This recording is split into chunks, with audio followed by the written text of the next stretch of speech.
ao Senhor, amém? E o tema, né? Não temas, Deus é contigo e te abençoará. Aleluia, é um tema forte, é um tema que todos nós gostamos, Deus é comigo, ai que coisa linda, mas e na prática, como é que fica? Porque a nossa vida, ela é prática, é no dia a dia, no cotidiano, inclusive o que nos levou aí lá para o sul foi uma dificuldade. E o que a gente faz no meio da dificuldade? Como a gente responde às dificuldades da vida?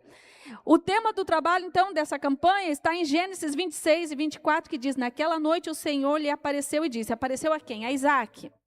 Eu sou o Deus do seu pai Abraão, não tema, porque eu estou com você. Eu o abençoarei e multiplicarei os seus descendentes por amor ao meu servo Abraão. Coisa linda, promessa que estava em Abraão, agora vem para o seu filho Isaque, a mesma promessa. Eu te abençoarei. Eu estava com Abraão, eu estou contigo e te abençoarei. Mas você já percebeu, amados, que as histórias familiares parecem que se repetem? Você já observou isso em alguma história familiar, em algum contexto familiar, ou até mesmo no seu contexto familiar, histórias se repetindo? E é intrigante que o nosso cérebro, olha só, o nosso cérebro, ele tende a guardar informações ruins mais do que informações boas. E por que o nosso cérebro faz isso? Porque as coisas ruins que nos acontecem, é como se a gente precisasse ficar em alerta, precisasse tomar cuidado, porque nos colocam em risco. Então, é uma forma do nosso organismo nos proteger. Então, ali no sono REM, na hora de fazer a seletividade das memórias, o cérebro guarda as coisas ruins e as coisas boas. Não te coloca em risco. Então, deixa para lá, deixa arquivado aqui no inconsciente. Então, a gente lembra aquela palavra ruim que a gente ouviu lá na infância. A gente lembra aquela situação desagradável que nos aconteceu na adolescência. A gente lembra aquele infortúnio que nos aconteceu no casamento, na família, naquele Natal, naquela cerimônia. A gente lembra daquelas coisas ruins. Mas é uma forma do cérebro nos proteger. Nós é que precisamos tomar cuidado para que a gente não fique ruminando coisas ruins, porque ruminar coisas ruins faz mal até mesmo para o corpo, não só para a alma. Faz mal para o nosso corpo. Aí a gente não sabe por que desenvolve uma gastroenterite, um problema na cabeça, no físico, uma enxaqueca. Às vezes por questões emocionais, questões que aconteceram há tempo e a gente fica ruminando aquilo ali. Então, a gente precisa organizar o nosso cérebro, organizar as nossas memórias. Falar, tá, aconteceu, foi ruim, foi desagradável, mas já aconteceu. Está lá atrás, já passou. Já resolvi isso, o Senhor já me deu a vitória, já perdoei. Ah, se tem uma coisa que nós precisamos fazer é perdoar. A própria palavra diz, não se põe o sol sobre a vossa ira. Por quê? Porque faz mal. Guardar coisas ruins faz mal. Às vezes a pessoa que fez a coisa ruim nem se lembra mais. Está seguindo a vida. E a gente está ali, lembrando aquilo. Lembrando, relembrando. Então, hoje decida entregar tudo nas mãos do Senhor e esquecer. Esquecer entre aspas, porque nós não temos amnésia. Mas não lembrar mais dessas coisas com tanta dor, com tanto peso, com tanto significado. Mas sim, as histórias tendem a se repetir. As histórias familiares, até mesmo comportamentos. Olha só, com Isaac e Abraão não foi diferente. Isaac carregava uma promessa. Deus fala para ele, eu te abençoarei por amor ao teu pai, Abraão, meu servo, eu te abençoarei. Mas assim como o seu pai, Abraão, Isaac também se casa com uma mulher que era estéril. A Sara era estéril, Rebeca também era estéril. Olha o que diz Gênesis 11:30. Sara foi estéril, não tinha filhos. Sara era a esposa de Abraão, o pai na fé. E é para esse homem que Deus faz uma promessa, de ti farei uma grande nação. Ah, tá. Minha mulher nem filho tem, nem me dá filho. Mas aí o Senhor cumpre a sua promessa, dá a ele, através de Sara, o seu filho Isaque. E Isaac também se casa, e ele se casa com uma mulher que foi assim, parece que orquestrado o encontro deles, né? O seu servo Eliezer foi à terra de Ur, lá foi trazer da sua parentela uma mulher, e aquilo que ele tinha colocado como propósito no seu coração aconteceu. Rebeca vem e dá água para os camelos, e oferece água para Isaac, para Eliezer. Meu Senhor, ele me abençoou na minha missão. Então Deus confirmou que era aquela mulher, era Rebeca, mas Rebeca era também estéril. Ela não podia gerar filhos. De Gênesis 25, 21, Isaac orou insistentemente ao Senhor por sua mulher, porquanto era estéril. Cenários de impossibilidade. Então, Sara, a esposa de Abraão, a sua meia-irmã, ela era estéril, e Rebeca, a esposa de Isaac, também era estéril. E além do físico, porque era no físico, esse problema era no físico, era um problema no seu organismo, não sabemos o que estava impedindo ela de gerar, mas as duas não geravam. E Deus resolveu esse problema. Então, a história se repetiu. Aquilo que o pai teve que lidar com dificuldade, o filho também teve que lidar com essa mesma dificuldade da esterilidade da esposa. Mas não se limitam em questões físicas, às vezes até mesmo no nosso comportamento, a gente vê histórias familiares se repetindo. Então a gente vê, meu pai tinha tal doença, e aí eu também tenho. Minha mãe tinha, meus avós, e agora eu tenho, eu carrego isso. Essa doença no físico, mas às vezes no comportamento também a gente repete comportamentos que não deveriam estar lá, mas estão. Olha só o que acontece. Gênesis 20, verso 2 diz, ele quem? Abraão dizia que Sara, sua mulher, era o quê? Sua irmã. Na verdade, ela era meia-irmã, mas ele dizia, é minha irmã, para que eles não matassem Abraão a fim de ficar com Sara. Ele tinha medo de ser morto, porque Sara era muito bonita. Então, ele mente dizendo que ela era a sua irmã. E Abimeleque, ele toma a Sara para a possuir, e aí Deus dá um sonho para ele e fala, não faça isso, porque essa mulher é uma mulher de profeta. Você devolva ela para Abraão, senão você vai pagar. E veio. E aí, diante do sonho, Abimeleque devolve Sara a Abraão. E algo parecido aconteceu com Isaac e Rebeca, a sua prima. Gênesis 26, verso 7 diz, quando os homens do lugar lhe perguntaram sobre sua mulher, Isaac disse, ela é minha irmã. Teve medo de dizer que era sua mulher, pois pensou, os homens deste lugar podem matar-me por causa de Rebeca, por ser ela tão bonita. Ele fez ou não fez igualzinho o seu pai? E quantas vezes a gente age igualzinho os nossos pais? Mas não coisa boa, coisa ruim. Às vezes a gente faz aquilo que não deveria fazer. Ah, meu pai mentia, eu minto também. Ah, meu pai era agressivo em palavras, eu sou agressivo também. Meu pai era desonesto e eu tenho isso comigo. Minha mãe era uma mulher difícil, uma mulher ruim, e aí eu carrego isso comigo. Comportamentos que também se repetem como maldições. E sim, na terra existem maldições. A Bíblia vai falar em Apocalipse que ali na Nova Jerusalém, não haverá mais maldição. Mas enquanto nós estamos aqui, infelizmente, nós estamos sujeitos a isso. Mas o Senhor não olha só para as coisas ruins da nossa história, do nosso cenário. Inclusive, Ele desfaz as coisas ruins para que o seu propósito seja consumado nas nossas vidas. Amém?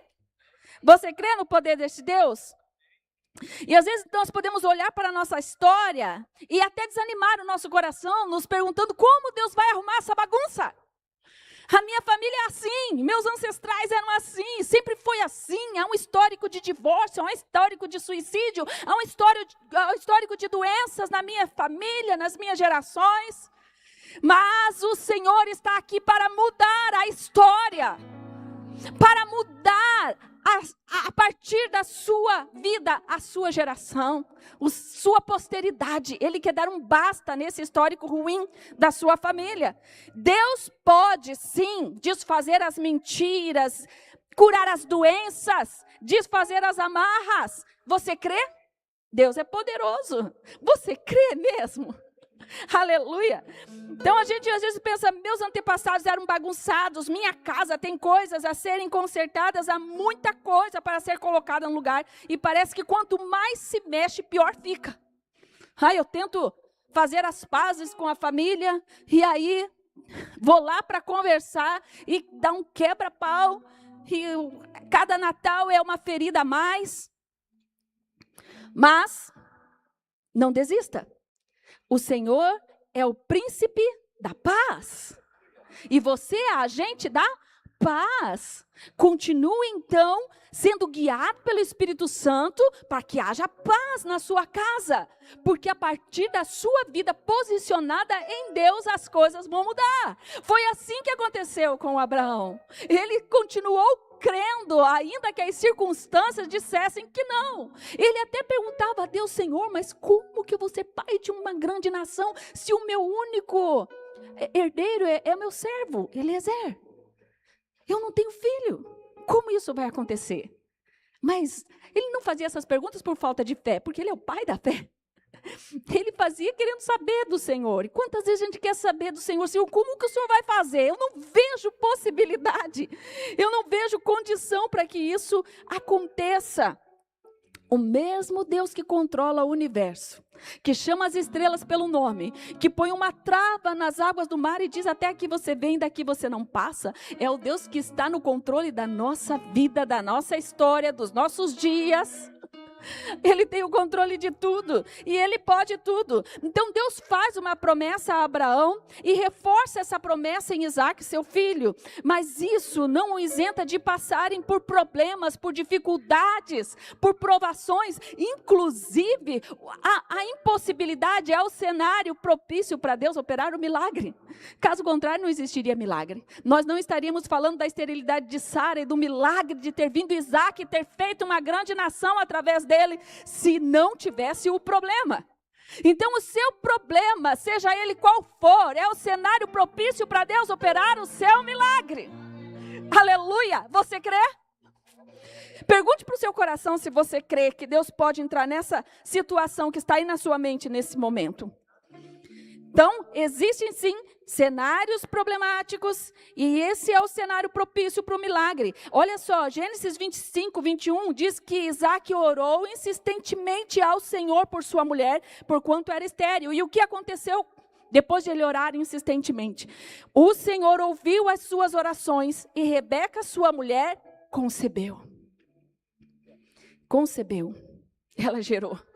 E o gerar um bebê dentro do ventre é um milagre formidável. Eu estou para dizer que é um dos maiores milagres que existe, é gerar uma vida dentro do ventre. E então, Rebeca gera. E no capítulo seguinte nós vemos, então, o Senhor reafirmando a sua promessa para Isaac, né? Naquela noite o Senhor lhe apareceu e disse, eu sou o Deus de seu pai Abraão, não tema, porque eu estou com você. Eu estou com você, eu estou com você, eu estou com você. Eu o abençoarei e multiplicarei os seus descendentes por amor do meu servo Abraão. Gênesis 26, 24. Então esse é o tema da nossa campanha, não tema, Deus é contigo e te abençoará.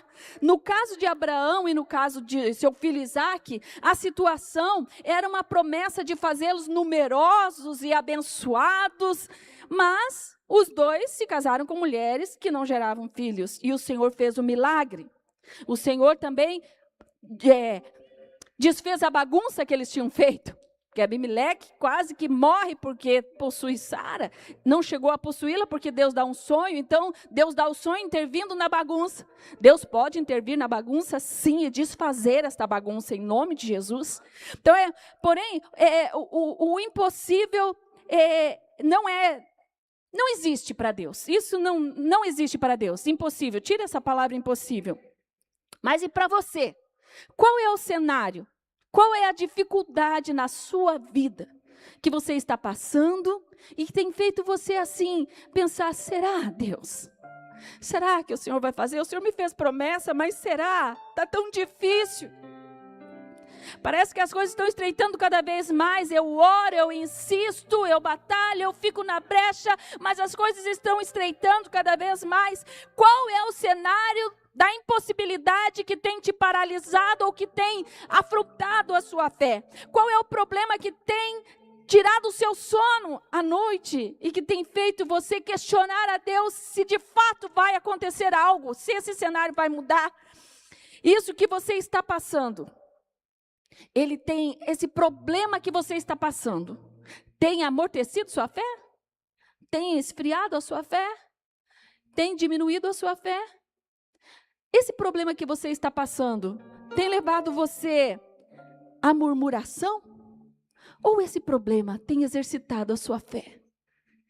E você tem permanecido falando: Senhor, eu creio que vai acontecer a mudança na minha casa. Eu creio que essa porta vai se abrir. Eu creio que a cura vai chegar. Senhor, eu creio na mudança, no coração, no caráter, na transformação, na libertação. Senhor, eu creio que o Senhor é poderoso para fazer. O que esse problema tem gerado em você? O que ele tem trazido ao seu coração? Amados, será que nós conseguimos ver a bênção chegando? Será que a gente consegue vislumbrar as coisas acontecendo da forma como a gente deseja, como a gente gostaria, mesmo no meio da dificuldade? Porque quando acontece é fácil, né? Ai, aconteceu, que alívio, graças a Deus, veio a cura, a porta se abriu, o problema ali, a briga cessou. Mas enquanto a gente está passando pelo problema, como que a gente passa pelo problema? Como que a gente passa pelo deserto? Como que a gente transiciona de um lugar para outro? Às vezes a porta é fechada, o problema é existente, a dificuldade não é um final em si mesmo, é um processo necessário para você alcançar aquilo que Deus tem preparado para você. Só que Ele não dá assim de balde, Ele te prova. Ele provou o povo de Israel. Ele mesmo falou: olha, fiz vocês ficarem por aqui para provar o que estava no seu coração. Então vocês ficaram aqui no deserto para ver se vocês iam me servir ou não. E aí? O problema tem exercitado a sua fé? Você tem continuado crendo? Ou será que diante dos problemas a gente pensa assim: para que tudo isso? Seria melhor que eu tivesse ficado lá. Seria melhor que eu nem tivesse vindo para cá. Seria melhor que eu não tivesse casado. Seria melhor que eu não tivesse filho. Seria melhor que eu não tivesse entrado nesse emprego. Seria melhor que eu não tivesse ido para a igreja. Seria melhor que eu não tivesse aberto a célula. Seria melhor que eu não tivesse entrado no ministério. Qual é o pensamento que nos vem à mente diante dos problemas?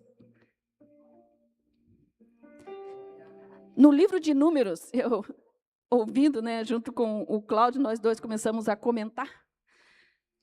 Livro de Números, capítulo 11. No capítulo 11, nós vemos uma situação bem intrigante, curiosa. O povo, ele reclama pela condição que eles estão no deserto. É uma condição difícil, é uma condição problemática, estar no deserto há tanto tempo, peregrinando. Deserto é um lugar árido, deserto é um lugar sem sombra, deserto é um lugar difícil, deserto é um lugar de areia, machuca os pés. Deserto é um lugar onde não tem uma acomodação confortável, eles moravam em tenda e quando a nuvem subia, eles tinham que desarmar o acampamento e seguir. Deserto era um lugar de dificuldades, e para completar essa dificuldade, eles eram limitados no que comiam.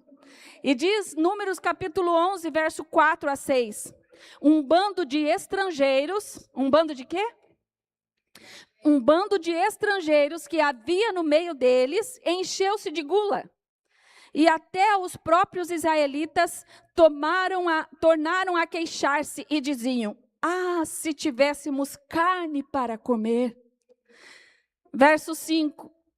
Nós nos lembramos dos peixes que comíamos de graça no Egito, e também dos pepinos, das melancias, dos alhos porós, das cebolas e dos alhos.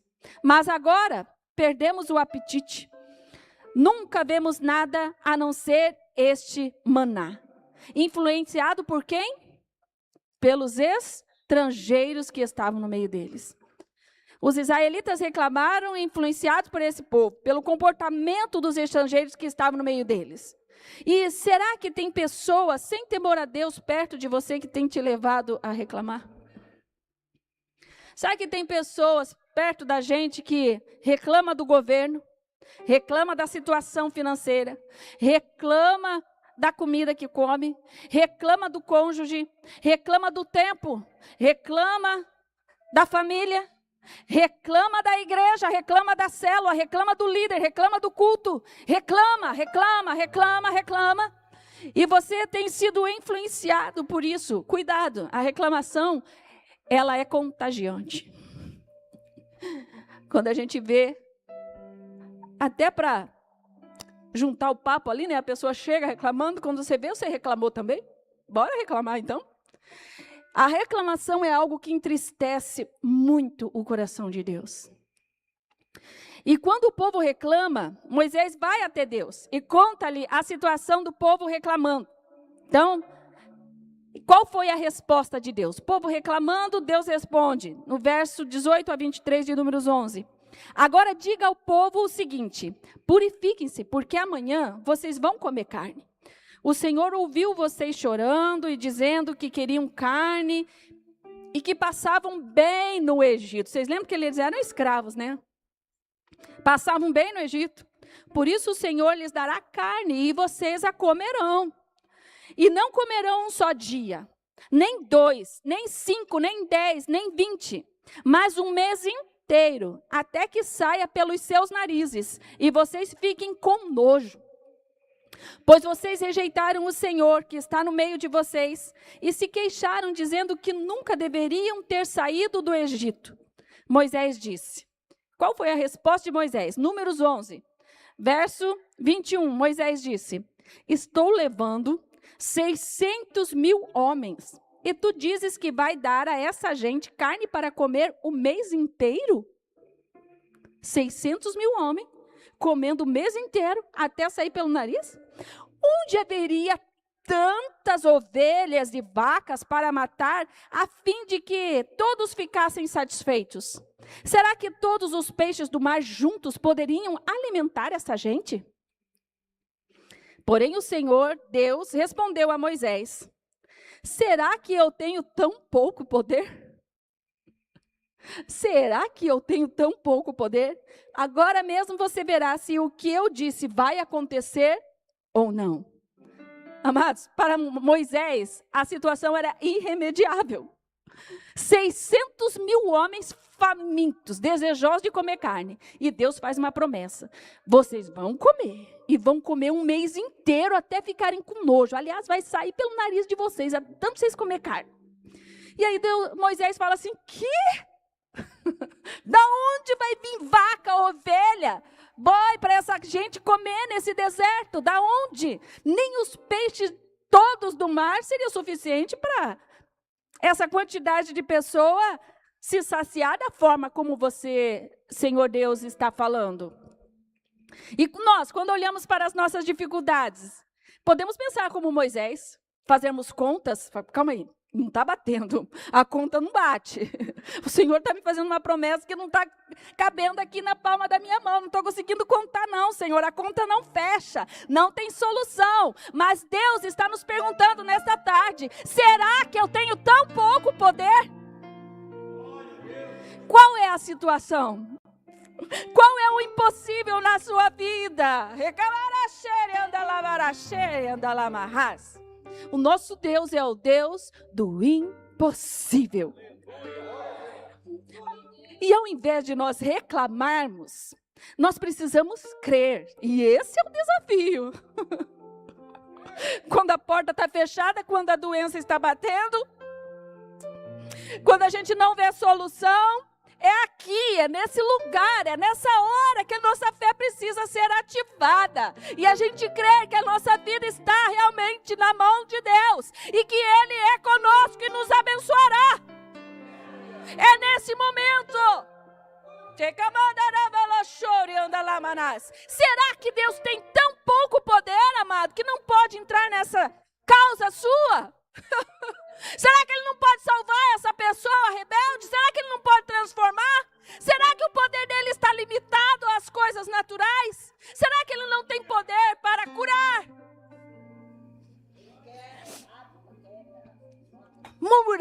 mesmo que desobedecer, é uma desobediência direta.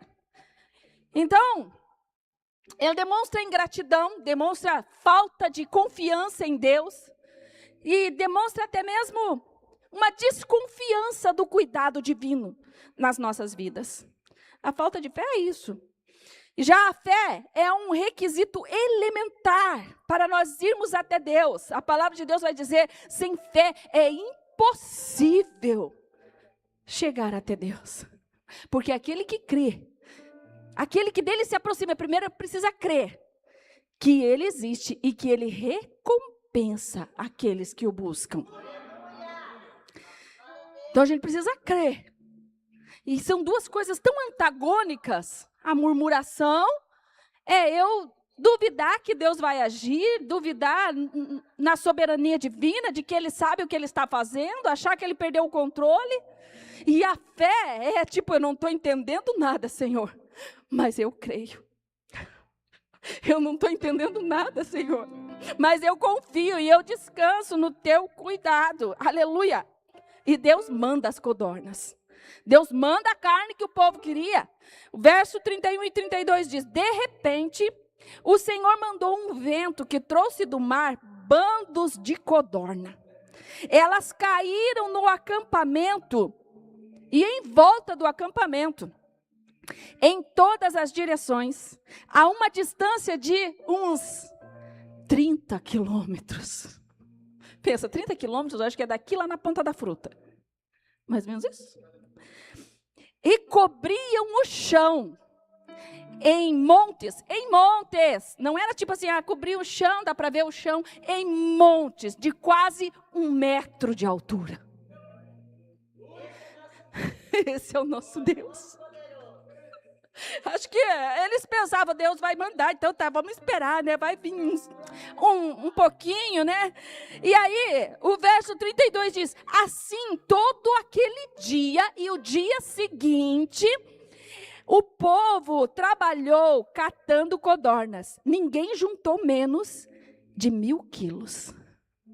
1.000 quilos por pessoa. Deus responde, não é pouco, porque Ele tem todo o poder, Ele é soberano, Ele é majestoso, Ele é grandioso. Você está com medo que falte alguma coisa? O Senhor está dizendo, haveria algo demasiadamente difícil para mim? Efésios 3, 20 e 21 diz, aquele que é capaz, já foi citado aqui 2 vezes, aquele que é capaz de fazer infinitamente mais do que aquilo que pedimos ou pensamos, de acordo com o seu poder que opera em nós. A Ele seja a glória na igreja e em Cristo Jesus, por todas as gerações e para todos sempre. Amém. Aleluia! Ele é capaz de fazer infinitamente mais. Infinitamente mais. E assim como a esterilidade de Sara e de Rebeca, que foi sarada, foi curada por Deus, algo no físico, e Deus arranca e dá a elas filhos, né? Ambas geraram, e gerar é um milagre, como eu já falei. Também a escassez no deserto foi suprida por esse Deus Todo-Poderoso. No físico, na provisão, em qualquer situação. O nosso Deus. Bom, não. Será que fui eu que apertei? Fui eu que apertei, então. Então também a escassez no deserto foi suprida. Deus surpreendeu. Deus, quando a gente ouviu isso aqui, nós estávamos...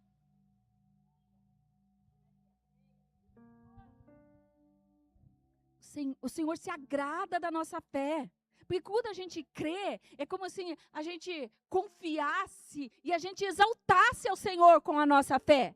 A gente fala, eu sei que Deus vai fazer, sim, eu sei que essa situação vai virar, eu sei que isso vai mudar, eu sei que Ele pode. Então a gente está exaltando Ele, falando que Ele é grandioso para fazer. E aí, qual é a sua situação hoje aqui? Será que é uma cura que você precisa, uma provisão, um sustento? Deus está perguntando, será que eu tenho tão pouco poder? Não coloque limite no poder de Deus. E não temas, porque Deus é contigo e te abençoará. Amém? Então, sim, para nós concluirmos, sim, as histórias se repetem. A história de Isaac se repetiu, a história de Abraão se repetiu em Isaac. A gente viu a história se repetindo em pelo menos duas situações. Mas não são só coisas ruins que se repetem. As bênçãos também. Só que, como eu falei, o nosso cérebro às vezes guarda mais a coisa aversiva como uma forma de proteção. Então, aconteceu aquilo na minha família agora, mas o que aconteceu de bom? Vai acontecer de novo também. A bênção do Senhor, a prosperidade do Senhor, a cura que algum familiar recebeu, a cura que o irmão Geraldo recebeu na perna agora. Nós cremos na cura no braço, a cura que você precisa, que sua mãe recebeu, que seu pai recebeu, você pode receber também. Aleluia! Histórias se repetem, mas nós precisamos voltar o nosso olhar para as coisas boas que o Senhor está fazendo. E glorificar o nome dEle, e confiarmos, porque Ele supre, Ele cumpre as promessas de uma forma extraordinária, maravilhosa. Meus pais foram libertos, meus pais creram no Evangelho e foram libertos. Meu pai foi liberto de cigarro, foi liberto da bebida, foi curado de úlcera. E eu creio que Deus continua fazendo, e que Ele continua nos livrando. E que Ele continua operando maravilhas. Meu pai foi um homem próspero. E o Senhor continua prosperando. E tem uma historinha que o Cláudio ouviu e gosta de replicar. E agora vai ser eu que vou replicar. Alguém teve um incidente com um cavalo. E o cavalo saiu correndo e quase que ele perde a vida naquele incidente. E ele chega em casa e fala: pai, o meu cavalo disparou e eu quase que perdi a vida, mas agora estou aqui, olha que livramento que Deus me deu. E o pai falou: filho, eu também fui na cidade, voltei e estou aqui, olha que benção. Às vezes a gente só olha quando a coisa chegou no fim do poço e a gente fala: agora Deus agiu.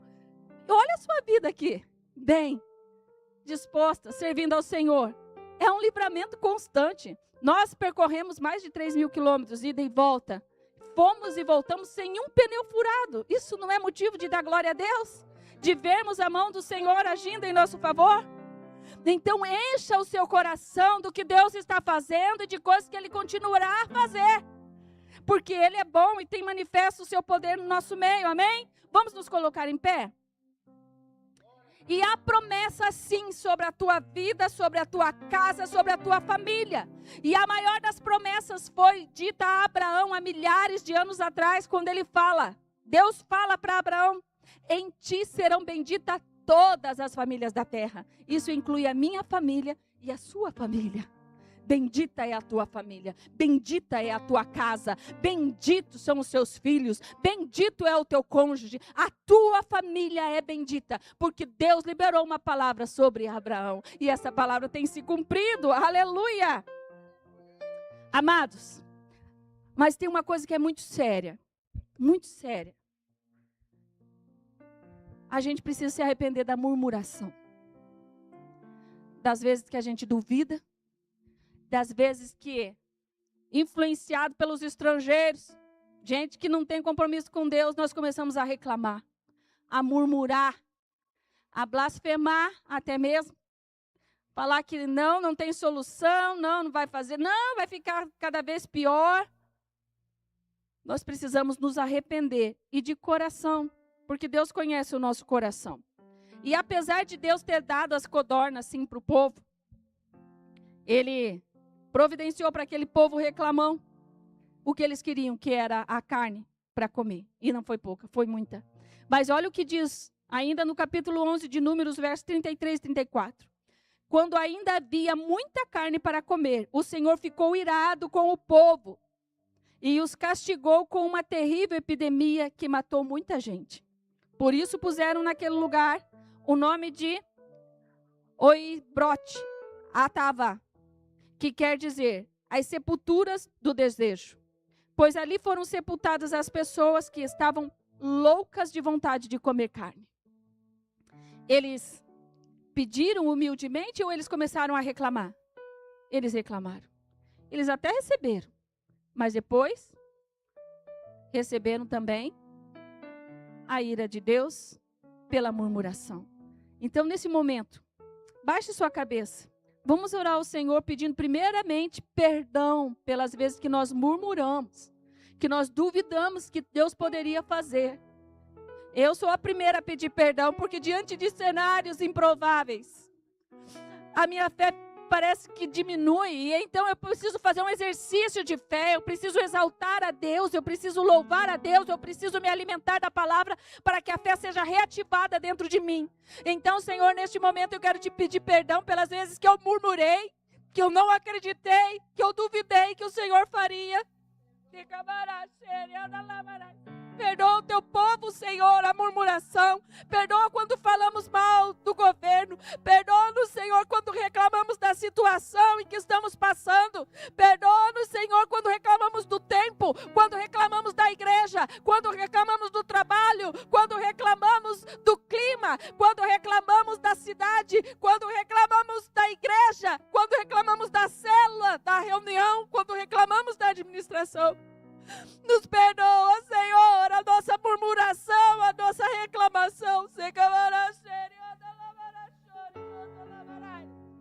Perdoa, Senhor, e lava-nos com o teu sangue, Jesus. Purifica a tua noiva, torna-nos mais brancos do que a neve, como a tua palavra diz. Que o teu sangue é poderoso para nos purificar. Perdoa quando reclamamos da nossa família. Perdoa-nos quando reclamamos do nosso cônjuge. Perdoa-nos quando reclamamos dos nossos filhos. Perdoa-nos, Senhor. Perdoa-nos, Senhor. Perdoa-nos. Perdoa-nos, ó Deus. Lança, Senhor, os pecados no mar do esquecimento, como a tua palavra diz.